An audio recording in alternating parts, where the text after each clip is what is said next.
The average life expectancy of penguins is probably 15 to 20 years. Their predators in water are mostly leopard seals, fur seals, sea lions, sharks, or killer whales. Their predators in land are mostly foxes and snakes. Historian believes that for centuries, indigenous people have hunted some species of penguins and taken eggs for centuries. During much of the 19th and 20th century, penguin skins were used to make caps, slippers, and purses. Penguins eat krill, squids, crustaceans, and fishes. Various species of penguins have different food preferences, which reduce competitions among species in the wild. In captivity, they are fed just with fishes, limiting their natural diet. In wild and in captivity, relationship with humans and penguins are mostly similar and very different at the same time. There are two sides of the relationship between humans and penguins in the wild.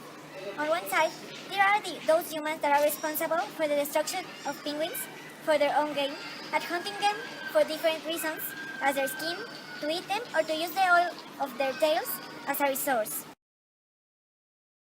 On the captivity, humans have a very stable relationship with penguins because they take care of them and satisfy all their needs. But sometimes they experiment with them for studies and projects, and that is a very bad thing.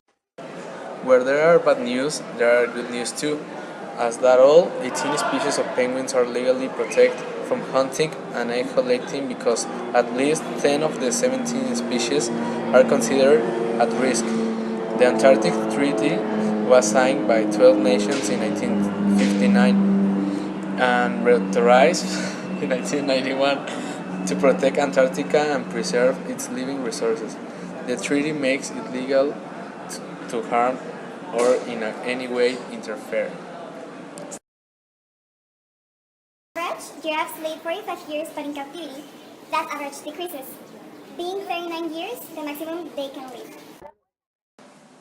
Their health is cause of worrying, because in captivity at zoos, it's proved that the only thing that they consume are carrots, grass, and water, but as studies show, they should eat apples and bananas too, because it has vitamins that their organisms need. A great impact in giraffes' behavior at being in captivity is the use of their tongue, which is almost all time. This is due because they are given toys and objects to play with.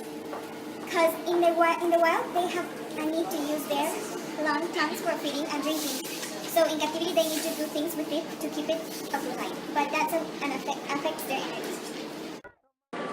Since the start of the 20th century, giraffes' quantity have had experience of a dramatic decline, disappearing from a lot of parts of the world, but in 1980 the government of Niger introduced measures to enforce a hunting ban, and since then, through a combination of enforcement and education, the population has constantly increased year on year and it's continuing growing.